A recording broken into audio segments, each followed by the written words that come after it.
Welcome to the TREPX podcast. TREP is short for entrepreneur. One of the most meaningful and rewarding, yet difficult challenges you can take on. The TREPX podcast gives you actionable insights, real examples, and success X factors from experienced entrepreneurs as we are learning, living, and sharing in the exciting endeavor of entrepreneurship. Now here's your fellow entrepreneurial traveler and host, Mickey Deming. Hello, and welcome to the TREPX podcast. And this is not your host. This is Austin Wallace. I am the production director here at TREPX, and I wanted to take a moment to say hello. First of all, this is the first time I've actually been on the show, and thank you for listening. We've been doing this for about 8 months now, and it was completely new to me and to Mickey when we started. Also, of course, our awesome entrepreneur guests who have been gracious enough to share their struggles and their stories with us so that we as entrepreneurs can learn and grow from them. So I also wanted to take this time to ask for a little bit of feedback. I would love to hear what you guys think of the show, and also any recommendations you would have or people that you would like us to get on the show. So if you are interested in sending me some feedback, please email me at info@trepxgroup.com, and I would love to hear what you have to say. Today, Mickey interviews our guest, Suresh Thakoor, the co-founder of Ananda Digital Marketing, and they talk about how Ananda, which means Bliss, is bringing bliss to digital marketing through clarity and providing one place to connect all of your marketing needs. Suresh, the Bliss Hacker himself and host of the Blisshacker podcast, shares some great stuff about how questioning everything, finding clarity, and taking care of your body leads to finding personal bliss in life and in business. To learn more about Suresh and his businesses, visit anandaisbliss.com or blisshacker.com to check out and learn more about what he's doing and how he is hacking his way to bliss. And now, here's your real host, Mickey Deming, to help you find your entrepreneurial bliss with Suresh Thakoor. Hello, Suresh. Welcome to the TREPX podcast. How are you doing today? Good. How are you? I'm really excited to be here. Yeah, it's great to have you on. I'm excited about just to talk about entrepreneurship and bliss with you, because I know your latest project is Blisshacker, and we have a lot to talk about related to that. But first, I'd like to hear kind of how you got there. So can you tell me, where did your entrepreneurial journey begin? My entrepreneurial journey, as any kid, I got interested in playing Monopoly and things like that. And I'll be very quick with this, but started reading. Touched out to an uncle. He said, "Well, Think and Grow Rich" and "The Art of the Deal," Donald Trump. And for a long time, I was very much like, that would be my Halloween costume, right? Wearing the little the suit and tie and stuff. So then around college, though, I started getting more in towards art and stuff like that. And, every time I tried doing businesses and whatnot, I'd fail. I literally, work as hard as I could, do, what I thought was what was needed. And at that time, I don't think I had the proper guidance. And, one of those life lessons you learn is that proper guidance can save you tremendously. Find people who've done what you want to do, and just have them help you, have them teach you how to get there. Yeah. It's so much easier. If you try to do it on your own, you're reinventing the wheel. So right. And then let's fast forward. Let's say went through college, got the typical job thing, whatnot, etc. Got married, and then so I put entrepreneurship on the back burner. It just didn't seem to be in the cards, so to speak.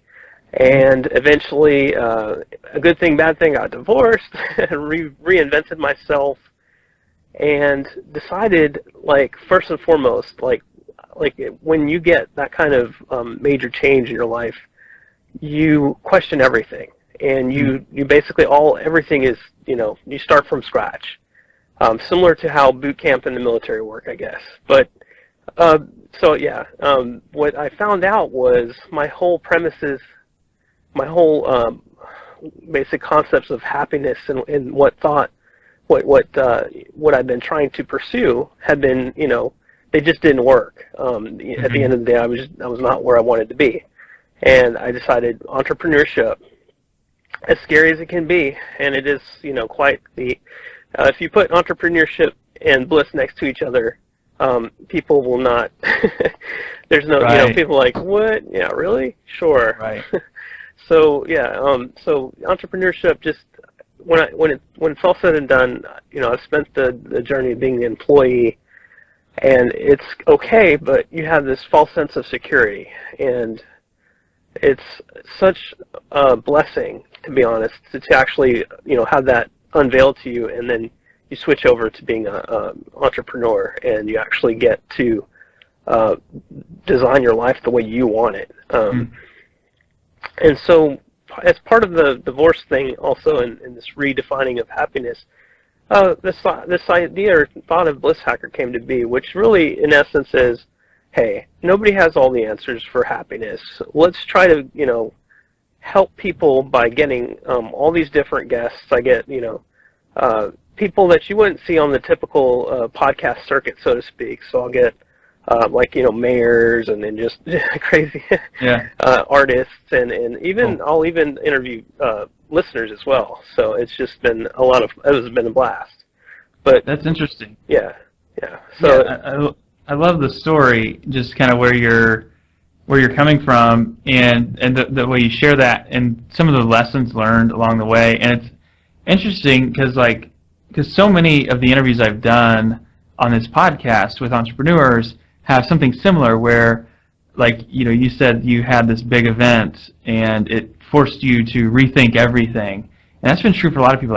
Whenever their life is in chaos is when they really started down a path that made more sense to them, and that they started to find what it is they were wanting to pursue.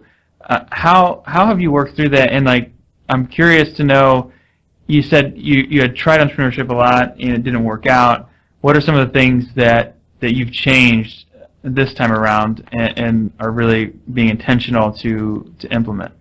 Well, first and foremost, and I think I started to realize that regardless, if, for instance, as an example, Warren Buffett, is a prolific investor, but all of his investing, if you were to say, well, let's follow everything he's done, realistically, if you wanted to have the exact same result, you'd have to get back to a time machine in which you got back to 1930 or whenever he started and implement the same principles. In other words, everybody's book, when they talk about success or whatnot, is a book. It's written in history. It's not what's happening now, and it's not what's happening in your own situation. So what I found, which was profound, I was like, oh, well, I can't be following everyone else's story and their principles. Yes, it's a starting point, but it's not the end point. And that's the whole truth. That's where it literally night and day difference, right? So I actually started to say, okay, does this work for me? And actually, do I need to modify things? And so I use the same hunger I have for, learning and desire to improve myself, and made sure that I wasn't just taking a recipe that someone else had came up with and trying to implement that exactly to the same T as they are. I'm different. My situation is different. I need to be agile enough to switch and move and figure out what's working, what's not working. Sounds obvious, but when you're in the trenches, it's not. That makes a lot of sense, and it is a great perspective. And I'm just even seeing the site and where you're hoping to go, and you have your Start Here post, and you're really just talking through the journey you made and thinking through how to find, happiness is such a tricky word, and so you're really tackling that. And how do we redefine it? How do you're intentional using the word bliss, and even you said before, with entrepreneurship, that's not typically a word connected with entrepreneurship. Entrepreneurship is, you normally think people are stressed, people are frustrated, people are trying to, solve some grand challenge, and it's not typically bliss. So how do you wrestle with those two words, and why do you choose bliss? Why are you intentional about going for that word? Well, yeah, the reason is bliss doesn't require happiness, and that might be very just profound if you think about it. But the truth is that when we try to pursue something like happiness, which is basically a emotion, and human beings have many emotions, correct? I mean, we've got anger, we've got whatnot. If we try to mute all these other emotions, we're not allowing them to give us an additional perspective, an additional. It's like I say in some posts, I say it's like coloring with only 2 crayons. What kind of picture would you have if all you tried to do is try to be happy all the time? The truth is, the science backs this up, that it says that you have to have what I call, and what others call emotional agility, knowing the right emotion, being able to be flexible. Sometimes you actually, it may seem weird, being assertive and being almost at an angry point is probably your best way to go forward with the situation. You see, we're playing like, if you go back to economics and game theory, we're always in situations in which people are assessing our capabilities and we're assessing theirs, and this is happening, subconsciously, and therefore, if you're extremely positive, someone can take advantage of that if you're not going to also be assertive at times. If you're extremely happy, you might actually be going down the wrong path because you're not, like you said, when you're successful, what happens? You kind of put your foot off the gas, and you kind of don't have that reflection, so to speak, right? Because you're popping the bottle of champagne, you're enjoying the trips to Las Vegas on minimal notice, you're driving the fast cars, and so you get complacent. You don't get that kind of hunger and that everything is in question, right? And that only happens, unfortunately, it seems like it only happens when something severe, jolts you out of your, right. It pushes you off the bed and you fall on the floor or something like that. Right. So. That's such a true thing. And like for you had a divorce, and you said that, okay, let me rethink all these assumptions that I had. And there's been so many stories of people who pursue some goal for so long, and then they finally get there and they realize, wow, nothing's changed. All the problems I had are still there. And I like the way you put that with emotional agility. That's a really good phrase. Absolutely. Just not being stagnant, not being only after one thing. So what are some of the ways, I know Bliss Hacker, so I think the goal for you is to provide little hacks to help people just think of these things. What are some things people can do to develop that type of emotional agility? Well, first and foremost, and I'll just run through some of them that I can think of.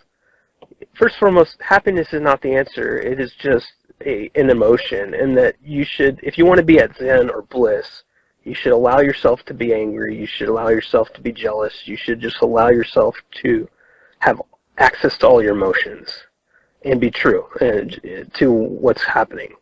That's one. Two is clarity. You wouldn't imagine, the best thing I could tell people to do is to be clear in whatever they're trying to do.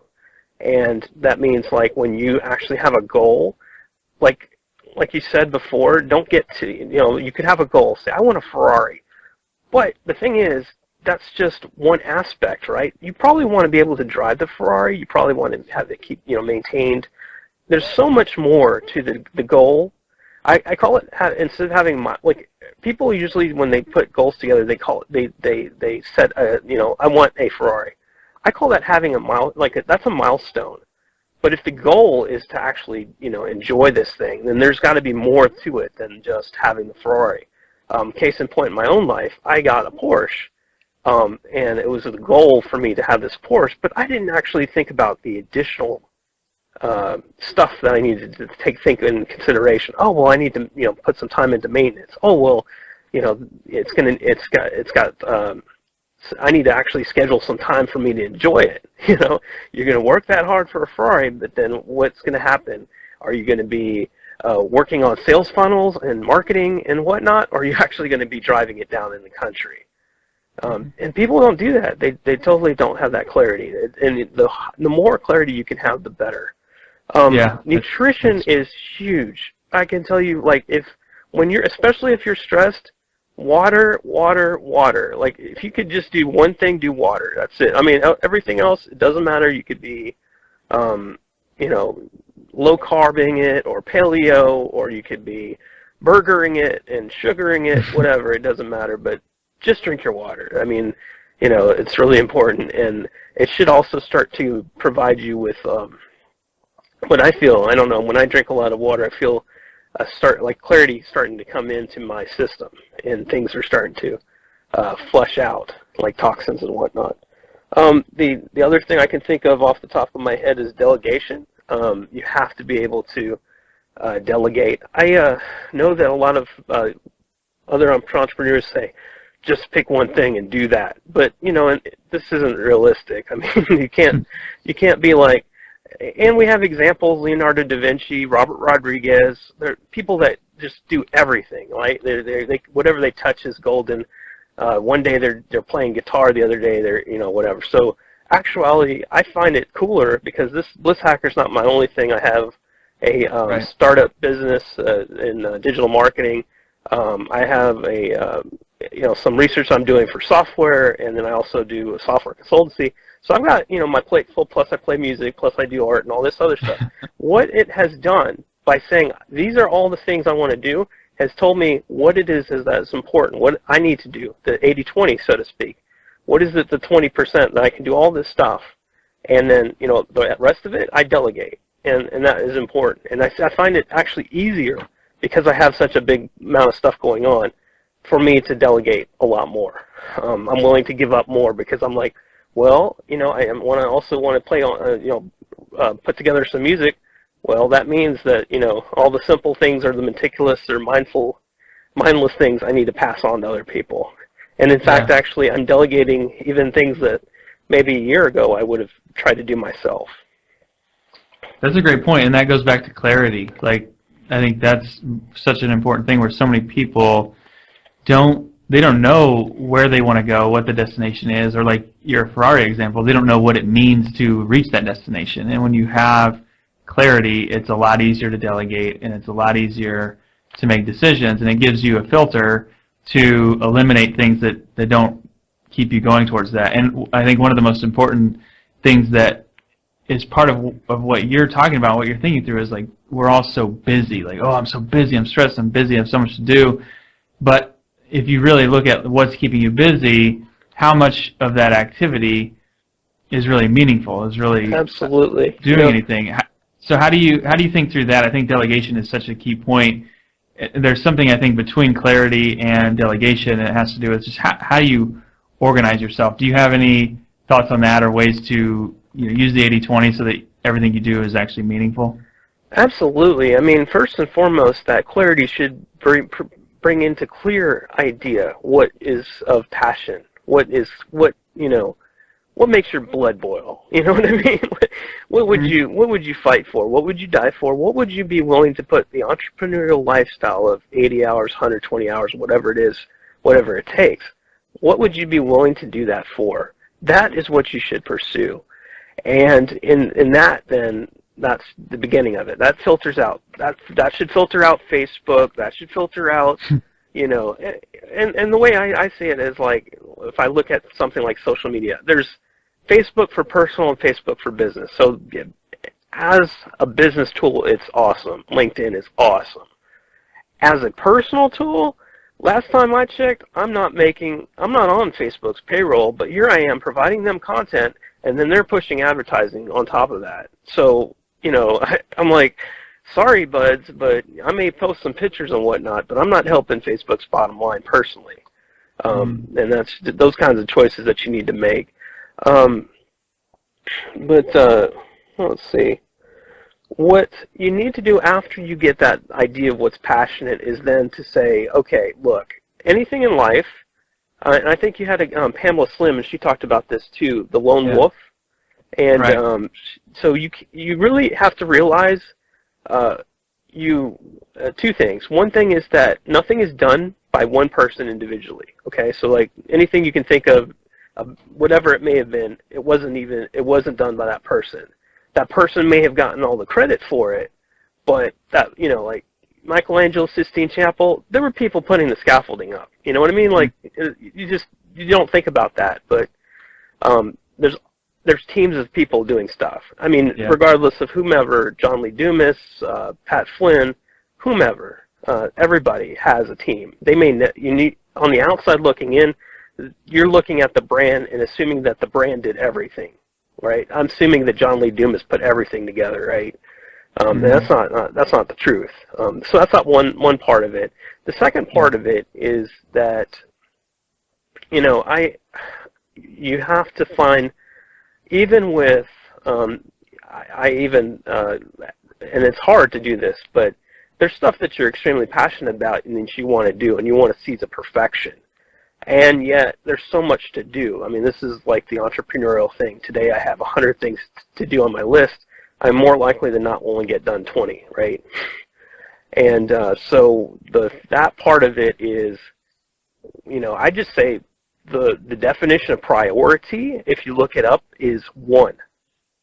And that means that what is the one thing that if I was to die, at least I got that one thing done today. And everything else, I just try to delegate. And actually, it may sound silly I'd say this, but my team, I don't care if they do it half. Like if they got a C or a D minus, or even, barely made a passing grade if you were to grade it, I don't care. You know what I care about? It's done. Done is better than incomplete, and done is better than me having to freak out at 2 in the morning doing it myself. Mm-hmm.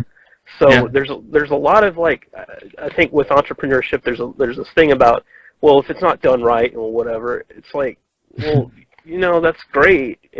But the other thing I think, and it goes back to with that point that it needs to be done perfectly or it's not done, you can always revise it. I mean, I remember what's his name from LinkedIn, the founder of LinkedIn, was talking about in an interview that if you think you need to launch now, and this is paraphrasing it, and if you feel like then you build on top of it, like he was talking about an analogy, well, you build the airplane as you're going down the runway, and you just need to get it airborne, and eventually you can think about, like, the autopilot and things like that later.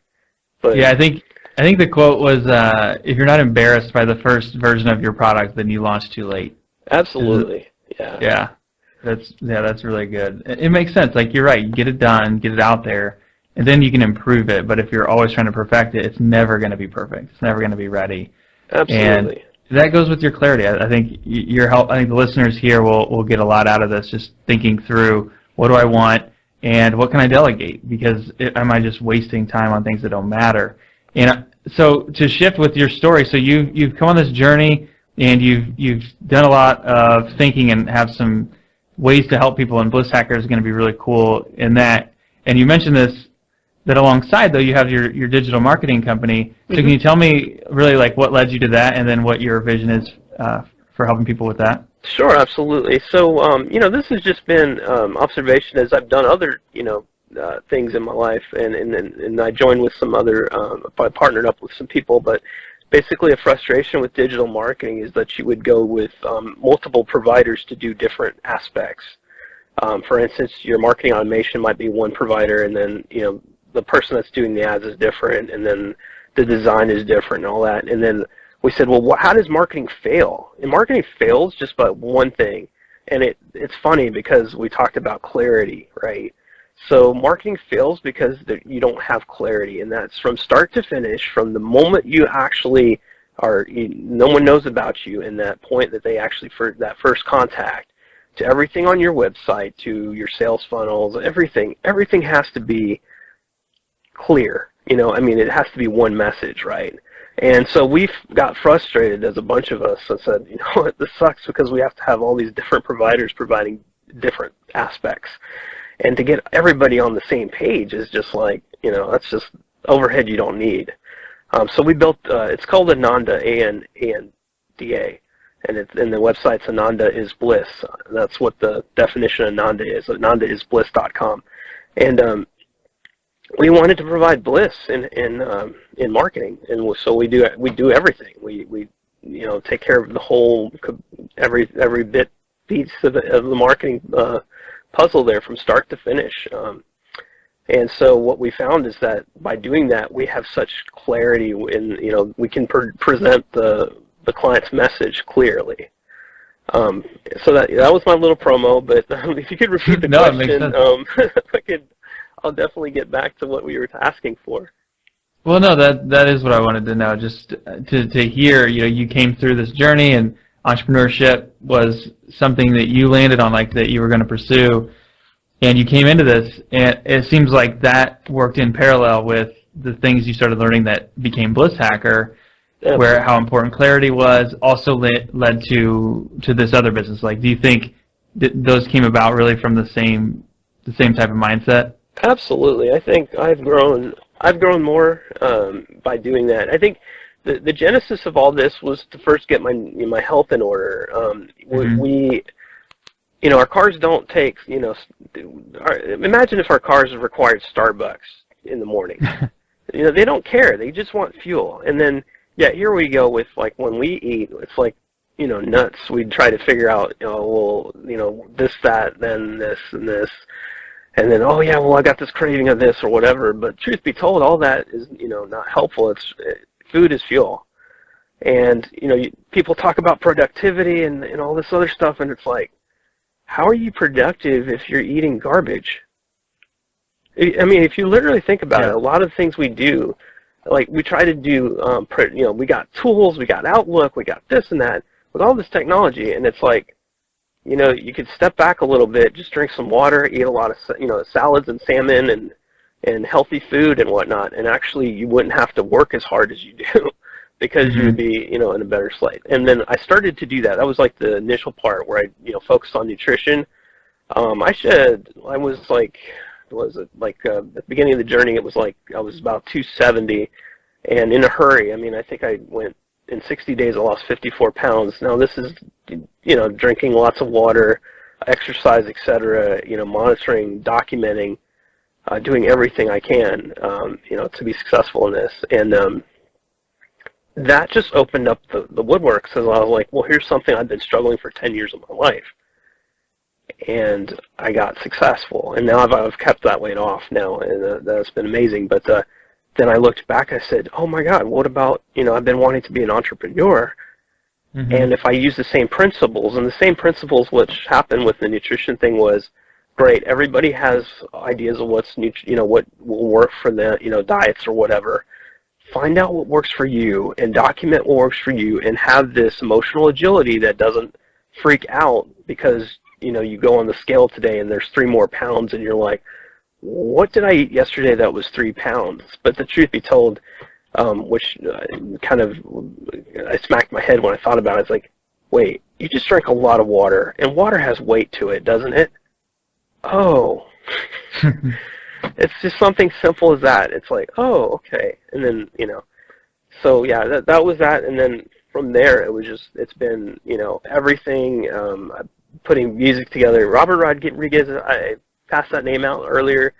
He did Desperado. He did Sin City. If you find, and he did El Mariachi, the first one.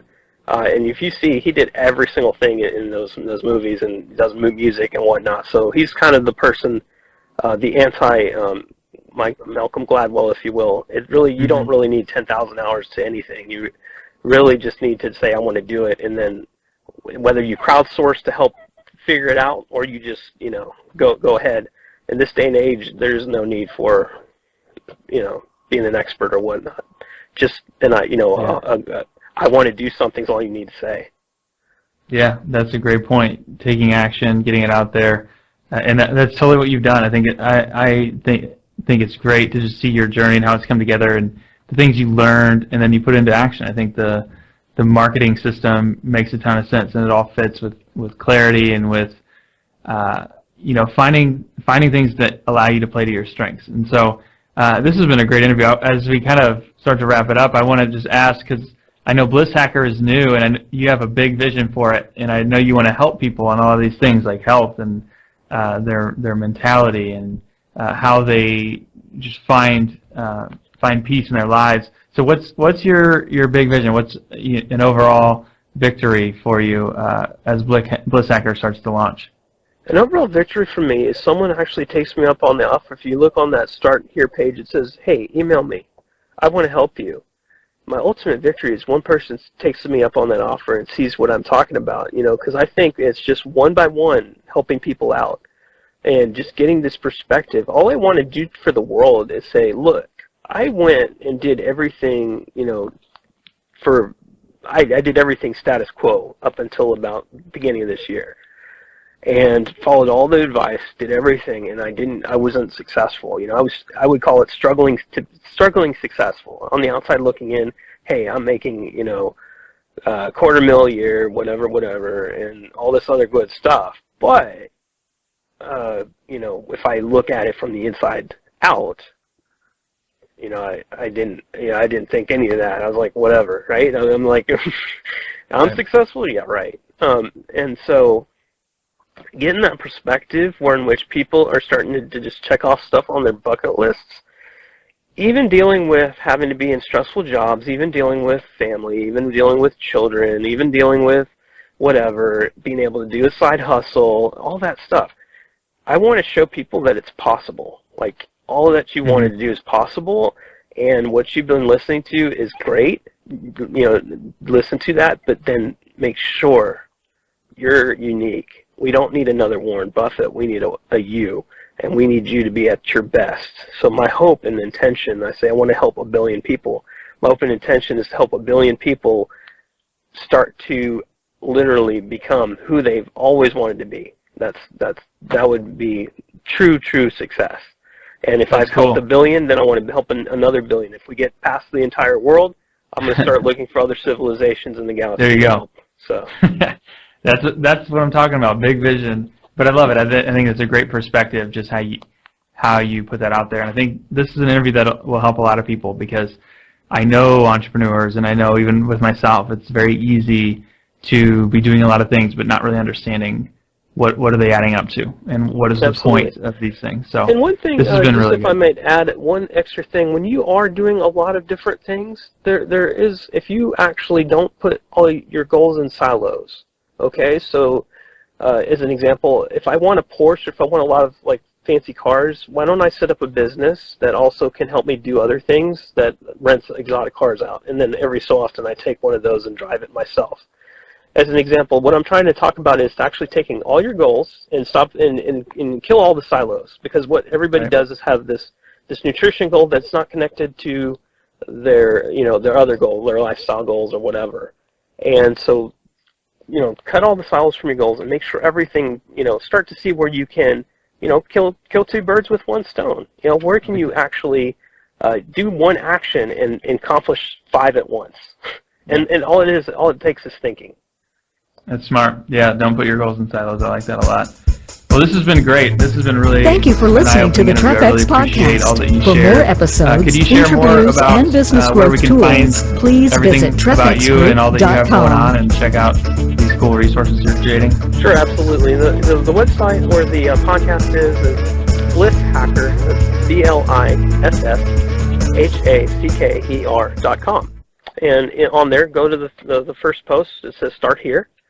Read that. That'll give you a little bit of background. And, I say, from day one, send me emails, because this show isn't about me and who I get on, whatever. I don't care. I could care less if I get, famous people or not. I actually care more that I'm basically your number 1 employee. I'm your fan.